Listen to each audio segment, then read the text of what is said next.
श्री सद्गुरु महाराज की जय। लगते हैं आप लोग भूखा गए हैं। बोलिए श्री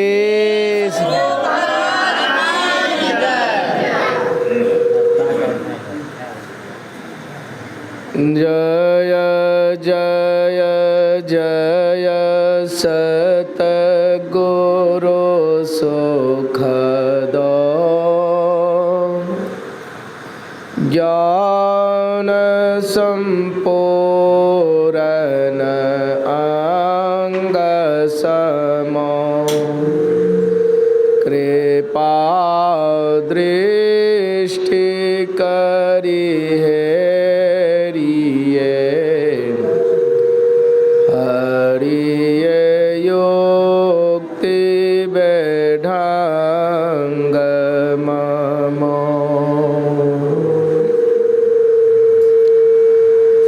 मंचस्य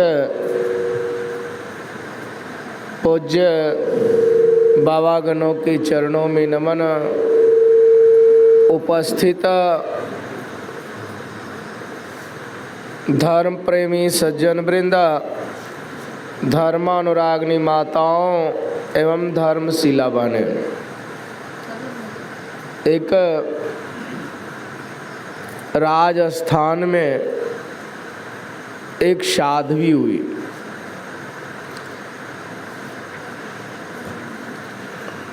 वह एक हाथ में पानी और एक हाथ में मिसाल लेकर के संसार में घूम रहा था। तो लोगों ने पूछा कि दिन में तुम मिसाल क्या करता है, दिन में दिखाई नहीं देता है क्या? और आग और पानी एक आदमी नहीं लेता है? लेता है? आग और पानी एक आदमी नहीं लेता है। और तुम एक हाथ में आग लिए हो, एक हाथ में पानी लिए हो, ये मकसद क्या है? तो उसने कहा कि मैंने इस आग से नरक को जला दूंगा और ये पानी से स्वर्ग को भसा दूंगी, स्वर्ग को भसा दूंगी। कहा लोग जाएगा कहाँ? तो कहते हैं कि लोग मनुष्य अरे निजात में जाएगा, निजात में मोक्ष अर्हत प्राप्त करेगा। ये मनुष्य के लिए स्वर्ग और नरक नहीं मिला है, ये मनुष्य को तो स्वर्ग और नरक से पार होने के लिए मिला है। इसलिए महापुरुषों ने कहा जब तप करके स्वर्ग कमाया सो तो काम मजदूरों का, करना सही न लेना कुछ भी, बाना झाकर झूरों का। बड़ो देव जब गादी पाया तब क्या ढोना धूरों का। मस्त हुआ जब अनहद सुनकर तब क्या सुनना तूरों का। अनगर मत है पूरों का, यहाँ न काम धतूरों का। कचरा और मटमैला रास्ता झूठे कायर कूरों का। निर्भय साप अमीरी रास्ता सच्चे साहब सूरों का। वही पर महाराज संत सद्गुरु महाराज की वाणी में हम लोग अवलोकन कर रहे थे। यही मानुष देह समैया में करु परमेश्वर में प्यार, कर्म धर्म को जला खाक कर देंगे तुमको तार। और वही बात भगवान कृष्ण ने गीता के 18वां अध्याय के 72वां श्लोक में कहता है, हे अर्जुन जो सब धर्मों को छोड़कर मेरे शरण में आ जाता है मैं उसको सारे पापों से मुक्त कर देता हूँ, मुक्त कर देता हूँ, सारे पापों से मैं मुक्त कर देता हूँ। वह सर्वधर्मों से छोड़ करके क्या है? आप सब कोई जानते हैं कि भगवान कृष्ण के अनन्य भक्त, एक निष्ठ भक्त, कि भगवान को छोड़ करके वो किसी को नहीं रहता है। और फिर भी महाभारत पढ़ करके देख लीजिए कि सब के सब नरक गए हैं, उसके बाद स्वर्ग गए। भगवान राम कहते हैं, दिन में भी पाठ में सुन रहे थे, यही तन कर फल विषयन भाई, स्वर्गों स्वल्प अंत दुखदाई। ये मनुष्य शरीर पाकर के स्वर्ग चला गया तो कौन बड़ा काम कर लिया, और स्वर्ग से पुण्य को छीन करके तुमको नरक आना पड़ेगा। इसलिए संत तुलसी साहब ने बहुत अच्छा कहा, नर्तन दुर्लभ देव को सब कोई कहत पुकार। सब कोई कहत पुकार, देव दे ही नहीं पावे, ऐसे मूर्ख लोग स्वर्ग पर आस लगावे। पुण्य छीनी स्वर्ग से नरक में आवे, भरमय चारु खुटा, तुलसी सतमत तत्ग है, स्वर्ग पर करे खखार। नर्तन दुर्लभ देव को सब कोई कहत पुकार। और हम लोग बहुत ऊंचे पद को प्राप्त कर लिए हैं, राष्ट्रपति बन गए हैं, प्रधानमंत्री बन गए हैं, अब फिर भी देवी देवता के पास जाते हैं याचना करने के लिए। जो देवी देवता ये मानव शरीर पाने के लिए तरसते हैं, और वह शरीर को पाकर के ऊंचे पद पर भी जाकर के प्रधानमंत्री राष्ट्रपति बन करके भी, और हम देवी और देवता की याचना करते हैं, घुटना टेकते हैं, गिड़गिड़ाते हैं कि माता मुझे कृपा करो, मेरे ऊपर कृपा करो। ये कहाँ की बात है? ये ना समझी और अज्ञान है, अज्ञान। इसलिए संतों के शरण में जाकर के आत्म कल्याण कर लो। जो तुम्हारे पीछे देवता आएंगे, देवता आएंगे। ये मानव शरीर तो ऐसा है कि इसको देवता नतमस्तक करता है, चरण झुकता है। लेकिन वैसा बनाओगे तब ना, वैसा पावरफुल बना लो। लेकिन बनाओगे कैसे? जब तक संतों के शरण में नहीं जाओगे।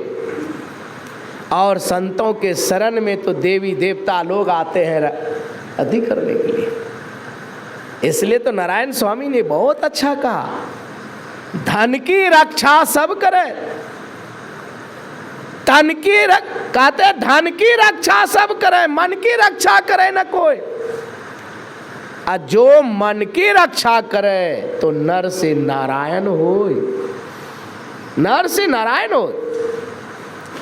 नारद जी ने भगवान विष्णु से पूछे थे, नारद पुराण में वर्णन है, भगवान विष्णु से पूछे थे, हे प्रभु आपका सबसे प्रेमी और अनन्य चिहेती कौन है? आप किसके ऊपर विशेष कृपा करते हैं? कहा नारद जी मत सुनो, सुन करके अच्छा नहीं होगा। नारद जी ने सोचा कि हमको कहेगा हमारे बारे में कि तुम्हारे ऐसे कोई भक्त नहीं है। भगवान विष्णु कहते हैं, बहुत आग्रह किया नारद जी ने, भगवान बताइए तो कम से कम कि आपका परम प्रिय भक्त और अनन्य चेहती कौन है? कहा वो मृत्युवन में है। कहा वो कौन है? कहा मनुष्य। एक मनुष्य को मैंने ऐसा छूट छोड़ दिया हूं, वो कुछ भी बन सकता है, कहीं भी जा सकता है अपने कर्म के आधार पर। इसलिए शास्त्रों ने कहा, कर्मण्यधिकारस् मा फलेषु कदाचन। रामायण में लिखा है, कर्म प्रधान विश्व करि राखा, जो जस करहि तस फल चाखा। ये सबके लिए बराबर ही अवसर दिया है, समय भी बराबर, वक्त भी बराबर, और अधिकार भी बराबर। लेकिन तुम चाहते क्या हो? जाना कहाँ चाहते हो? तुम्हारा सोच जहां होगा वहीं कर्म होगा, और जहां कर्म होगा वहीं प्रारब्ध होगा, प्रारब्ध होगा। इसलिए महापुरुष कहते हैं ये बड़े भाग से अनुपम भेंट मिला है, ऐसा वंजीर्ण और ऐसा भेंट आज तक दूसरे जीव को नहीं मिलता है, एकमात्र मानव शरीर का। इसलिए कहा गिफ्ट ऑफ गॉड, ये परमात्मा का अनुपम पुरस्कार है मानव का शरीर जीव के ऊपर। क्यों? बाइबल में आया है क्राउन ऑफ क्रिएशन, ये मानव का शरीर ऐसा चीज है कि परमात्मा की सृष्टि का सबसे बड़ा सिरताज है, मुकुट। इसलिए सारे ग्रंथों ने एक स्वर से कहा है, राधा स्वामी जी महाराज कहते हैं कोटि जन्म जब धक्का खाया तब दुर्लभ देव मानव तन पाया। करोड़ों जन्म में धक्का खाया हूं तब ये मानव का शरीर मिला है, ऐसे नहीं मिला है। इसलिए भगवान नारद भी कहते हैं, भगवान विष्णु नारद जी से कहते हैं कि हे नारद, मनुष्य सबसे मनुज मोहिवती प्यारे, ऐसे तो मेरा ही सब सृष्टि उपजाया हुआ है, सारे सृष्टि का उपतन मैंने ही किया हूं, लेकिन वह सभी सृष्टियों में मनुज मुझे अतिशय प्यारा है। और उस मनुज में भी जो मेरा भक्त होता है वो तो हमसे प्राणों से भी प्यारे होते हैं, प्राणों से भी प्यारे होते हैं। मैं उस दास का पीछे पीछे चलता हूँ, वो तो मेरा लाडला होता है, लाडला। वो जो चाहे मैं वही करता हूं, मैं अपने प्रारब्ध और कर्म को भी बदल देता हूं। तो भगवान ने कहा कि सबसे प्यारे भक्त कौन है? कहा हे नारद, मुझे बहुत जोरों से पीड़ा हो रहा है, मैं बहुत दुखी हूं,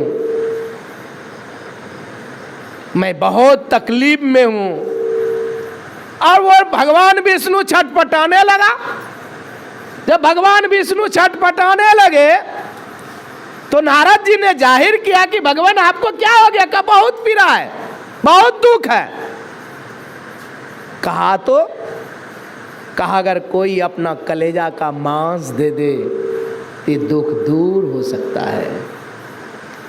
अब वो नारद जी ने कटोरा लिया, चाकू लिया, खोजा, घुटने के लिए चलने लगा, कहाँ मिलेगा।